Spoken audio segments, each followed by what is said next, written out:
Bonsoir à tous. Ce soir dans l'Indisport, nous avons énormément de chance car ce n'est pas un, mais deux immenses champions qui viennent nous rendre visite avec leur entraîneur. Regardez ce qui nous attend.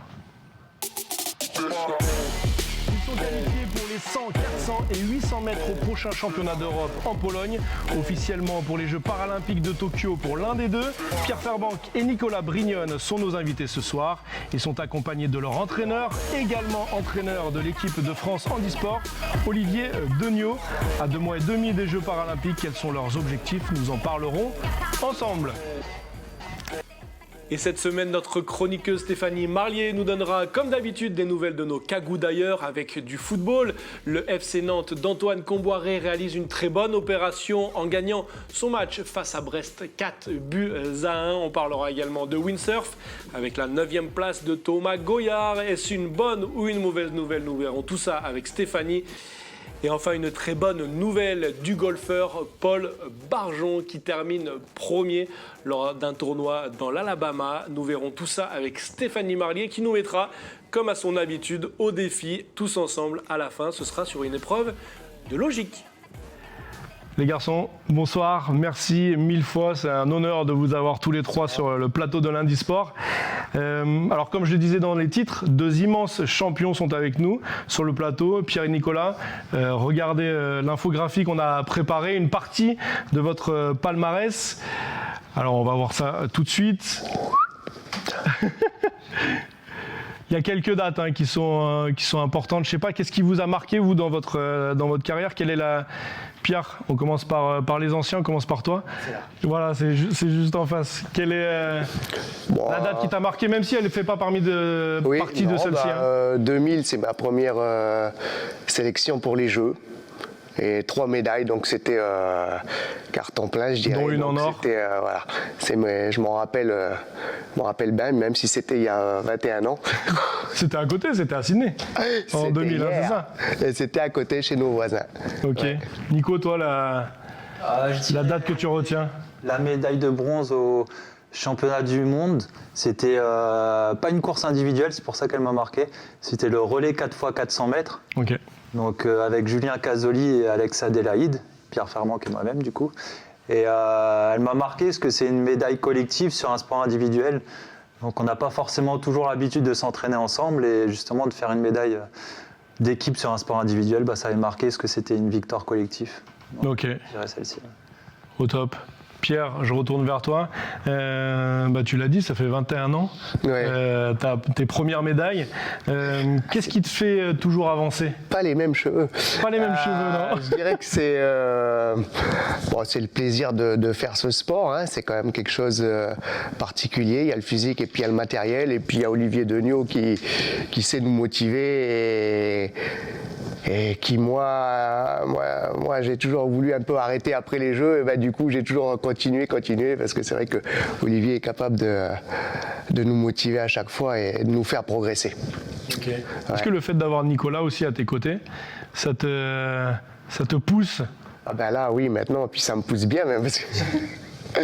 Est-ce qu'on verra peut-être aux images, on est pas loin, on est proche.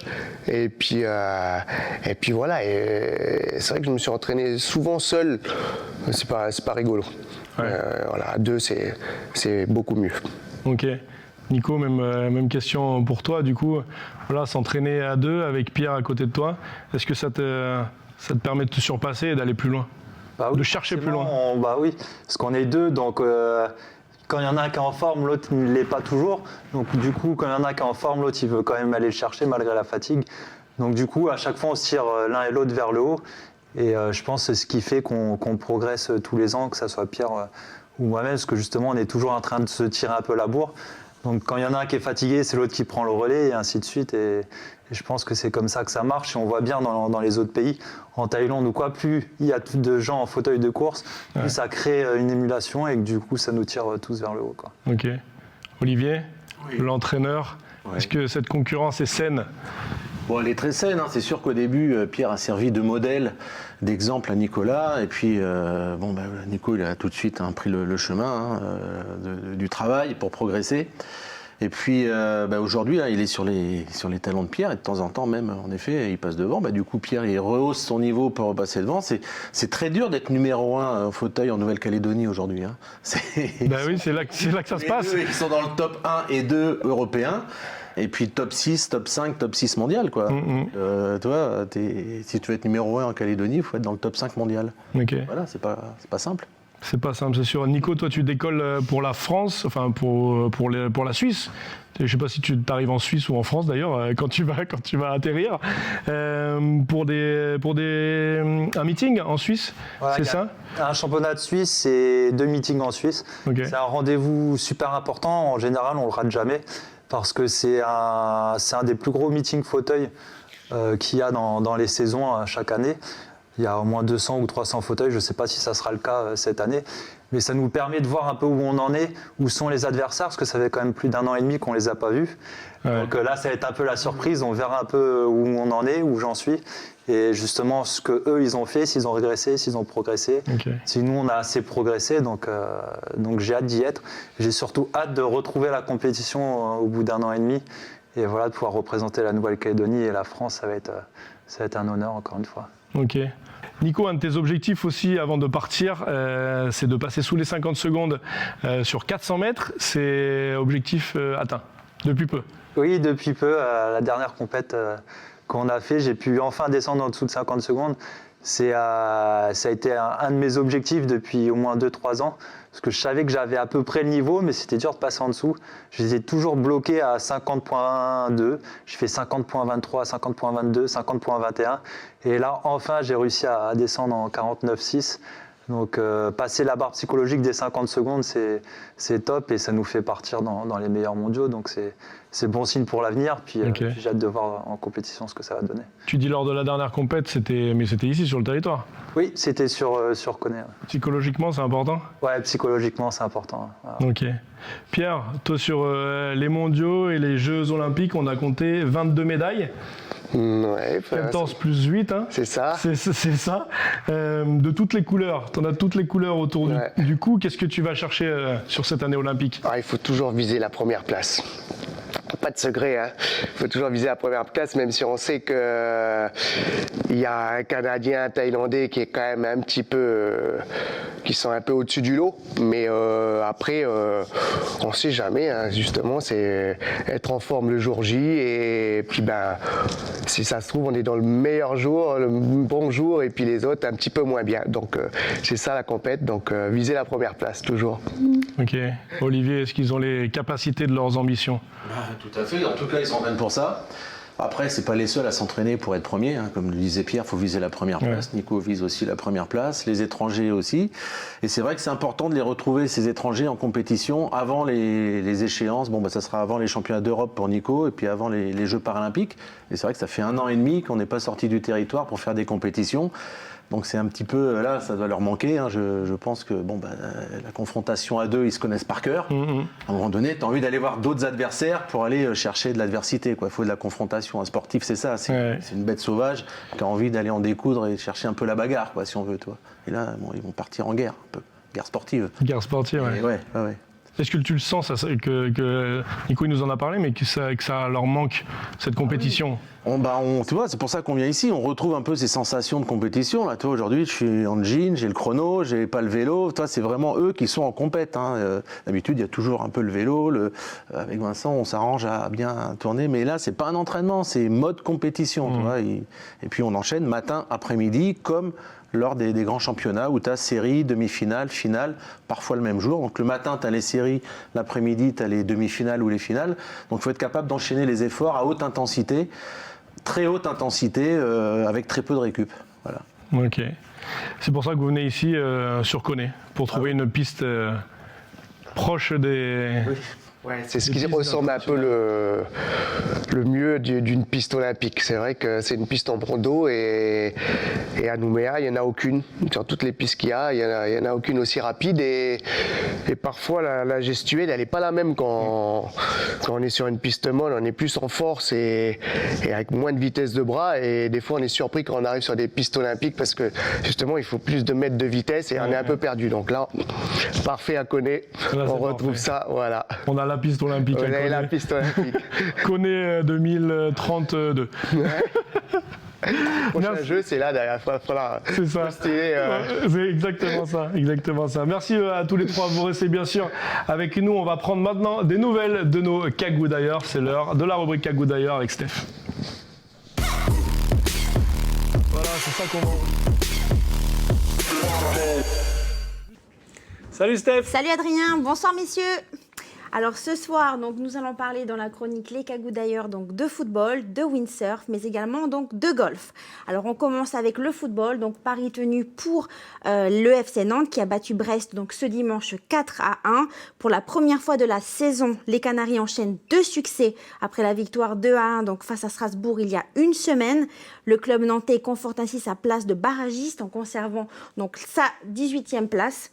Voilà, et éloigne ainsi un peu plus, donc je dirais, le spectre d'être relégué en Ligue 2. Néanmoins, Nantes n'est pas la seule équipe à lutter donc, pour le maintien. Ses concurrents donc, directs, le FC Lorient, mais également Nîmes, maintiennent également leur position, à savoir donc, la 17e place et la 19e place.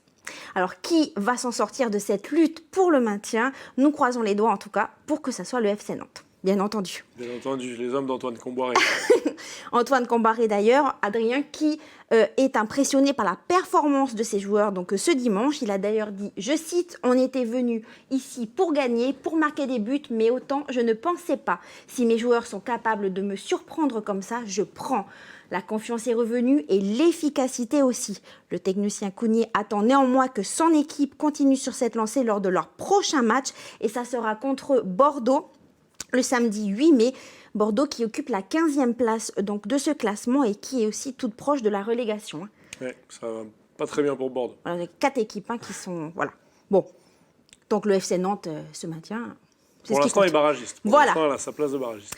Alors, on poursuit avec des nouvelles de Thomas Goyard. Je vous en parlais la semaine dernière. L'athlète olympique, avant de s'envoler pour Tokyo, s'est mesuré au plus grand spécialiste de RSX lors du championnat du monde donc en Espagne. Malheureusement, notre Cagou termine loin du podium à la 9e place. Une petite déception pour le véliplanchiste calédonien, mais qui a tout de même engranger donc de l'expérience qui lui permettra, je l'espère, d'atteindre ses objectifs, à savoir donc décrocher une médaille aux Jeux Olympiques de Tokyo en juillet prochain. Exactement, et Thomas Goyard que l'on aura lundi prochain. En invité dans Lundi Sport, on pourra lui poser d'ailleurs ces questions, savoir s'il a engrangé de l'expérience ou si pour lui cette 9e place est synonyme de déception. Et enfin, Adrien, bonne nouvelle donc pour le golfeur calédonien Paul Barjon qui s'impose en Alabama lors du Huntsville Championship. Donc on va voir en fait, c'est grâce à ce coup qu'il a remporté donc ce tournoi, ce championnat. Donc il remporte d'ailleurs la première fois le Korn Ferry Tour de la 2e division américaine, ce qui lui ouvre les portes du circuit d'élite américain donc la saison prochaine, puisqu'il occupe désormais la 6e place du classement général du Korn Ferry Tour. Parce qu'il faut savoir que pour entrer dans ce circuit d'élite, je dirais. Voilà, donc c'est que le Korn Ferry Tour qui permet d'y accéder. Exactement, il faut être dans les 15 premiers, c'est ça. Voilà, c'est ça. Cool. Donc, on va le voir avec d'ailleurs sa superbe coupe.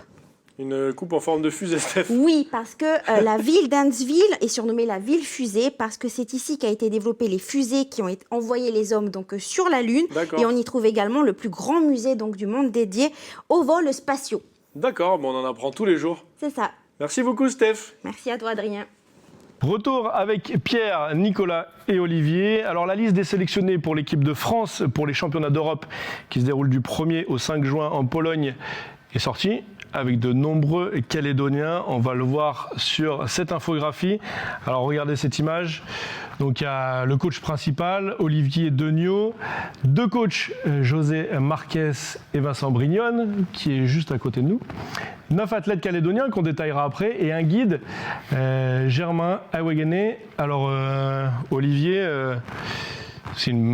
autant de Calédoniens lors d'une compétition européenne en Pologne, c'est incroyable. Oui, c'est une réussite. Ça prouve que le pôle d'athlétisme handisport qui est sur Nouméa est une réussite. Donc ça fait 4 ans maintenant que c'est un pôle France qui est en place. Voilà, donc dans les 9 athlètes, t'as Sylvain Bova avec son... Alors on va y passer aux 9 athlètes. Est-ce qu'on peut les voir? Voilà.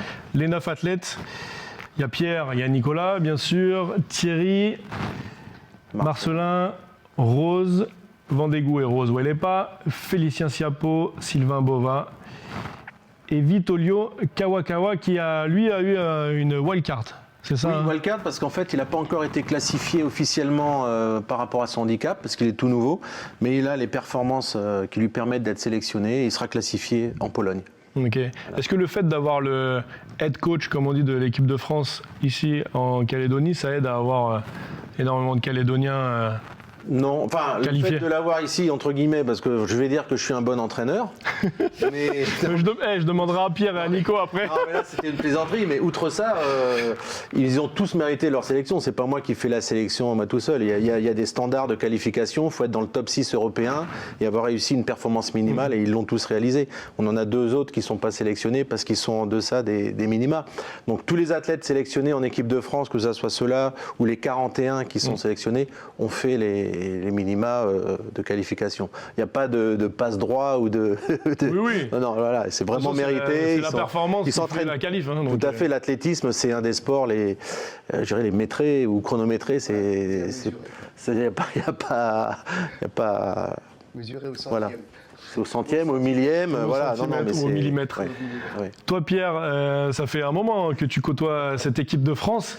Et là, il y a Thierry Sibonne qui a fait les Jeux aussi de Sydney. Oui, on a en commencé 2000. ensemble, donc pareil, une longévité. Longévité extraordinaire. Ouais, exact. Donc non, c'est très bien qu'il y ait une aussi grande équipe calédonienne. Comment est l'ambiance dans cette équipe de France ? Oh bah elle est très bien.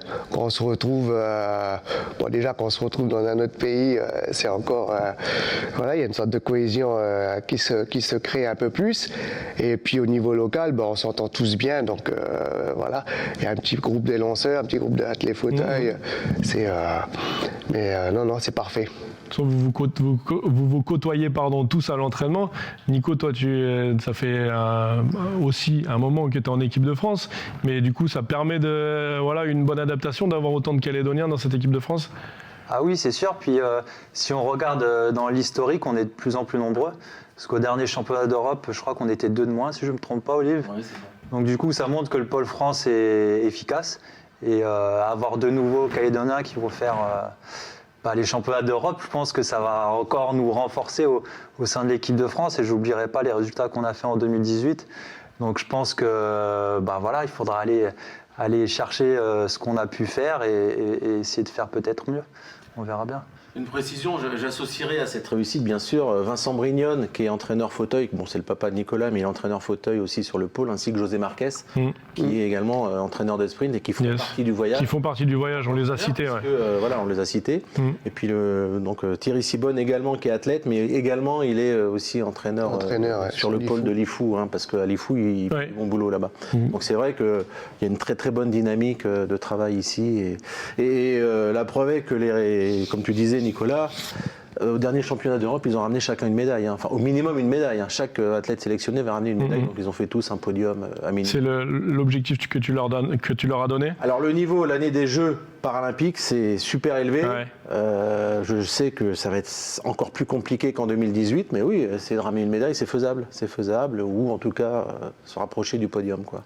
Comment tu arrives à les motiver un par un? Je sais que la motivation, Pierre en a parlé, c'est ton combat.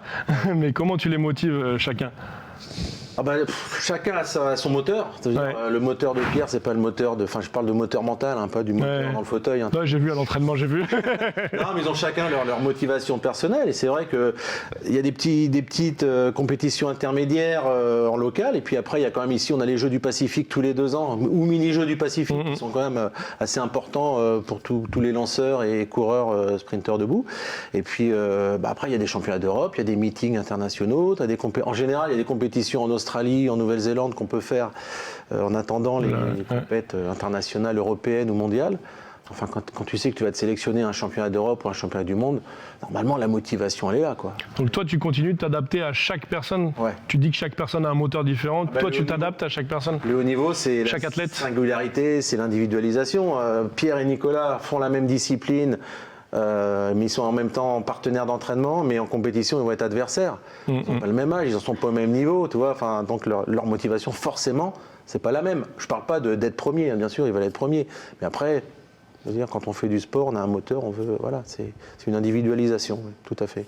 Même si des fois on court par équipe, Ah non, comme tu en bah as oui. parlé tout à l'heure, Nico. On retourne rapidement sur les Jeux paralympiques. Pierre, toi tu es candidat pour être le porte-drapeau de la délégation française lors de ces Jeux. L'info est passée. Oui. Exactement, du 24 août au 5 septembre. Alors comment tu as appris cette nouvelle? Comment ça se passe? Donc c'est la fédération qui m'a appelé un soir et qui m'a demandé si j'étais d'accord. Et il y a eu un petit moment d'hésitation parce que c'est vrai qu'en général, capitaine et porte-drapeau, on est assez sollicité un petit peu avant les compétitions. Ok. Mais ça arrive qu'une fois dans la carrière d'un athlète. Donc c'était une fierté d'accepter.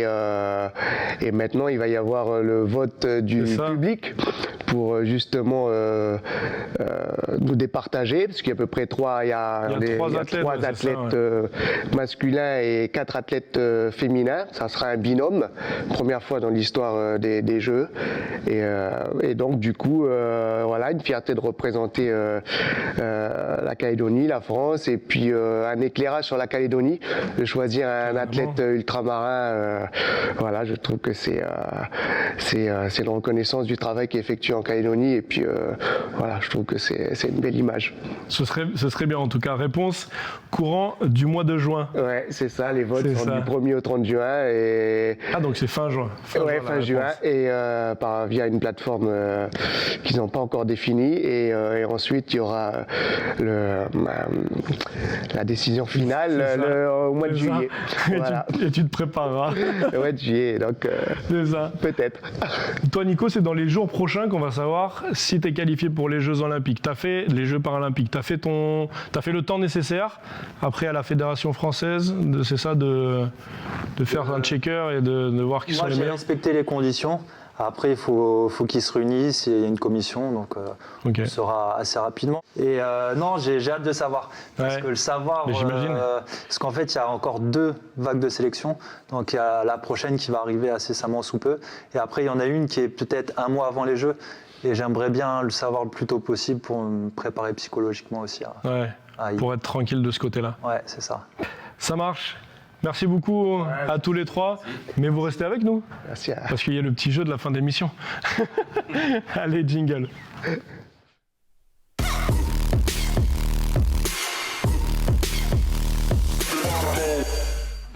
Steph nous a rejoint. Oui, donc en fait c'est un jeu spécial, jeu de raisonnement logique que je vous propose donc ce soir. En fait ça va être celui-ci. Donc c'est assez simple, c'est des blocs coulissants. Donc là le principe Ah ouais. est simple, il faut amener ce bloc rouge vers la sortie. D'accord. Donc on va commencer, voilà. Ah oui, C'est d'accord, parti. on a chacun le... Oui, chacun en fait. Alors Ok. moi, je suis très mauvais. Si jamais vous n'arrivez pas, On t'aide. Ah oui, oui, Moi, je je pense que celui tout à droite, faut que tu le descendes. C'est ça. Autrement, C'est il passe- autrement, ça passera c'est pas. ça. C'est ça. Eh ben écoute, moi je suis très mauvais. Ah, Voilà. non. Pourquoi le rouge il faut jamais écouter Adrien pour les jeux. Pourquoi le rouge il peut pas bouger? Alors mais le en haut rouge à il peut gauche. que aller dans ce sens. Tu En fait décales les en haut. blocs bougent dans un sens. D'accord. bloqué, Adrien. Je suis- Non, regarde celui en haut à gauche, déplace-le d'un carré. Alors. Pardon. Vas-y, allez.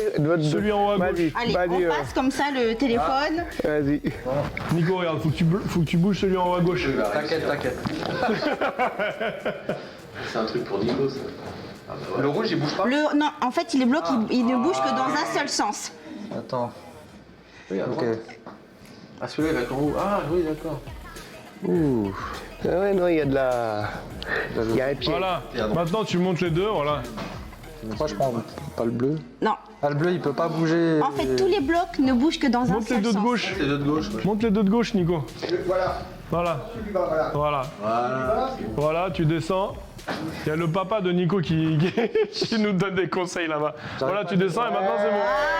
Voilà, c'est parfait. Hi. On poursuit. Allez, on va. Oui, allez. Attends, Olivier, après tu fais passer dans l'autre sens. Voilà, c'est parti. Waouh. Ok, alors là, je fais ça.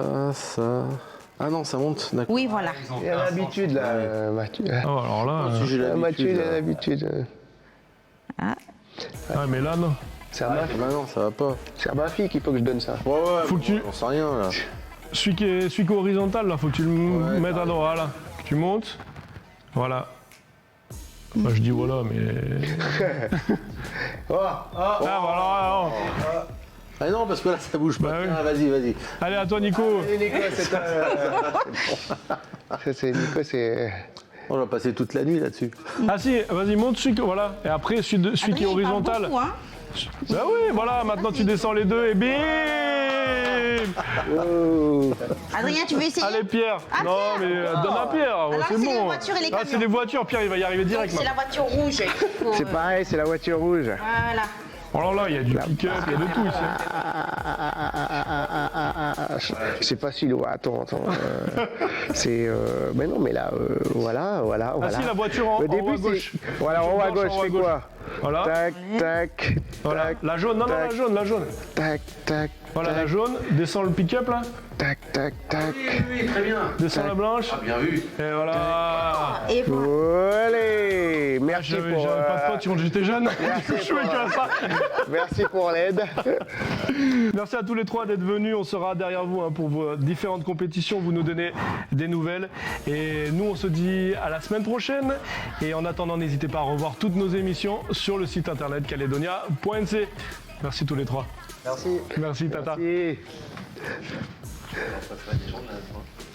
Ah ouais, toi, tu voulais journalier, toi.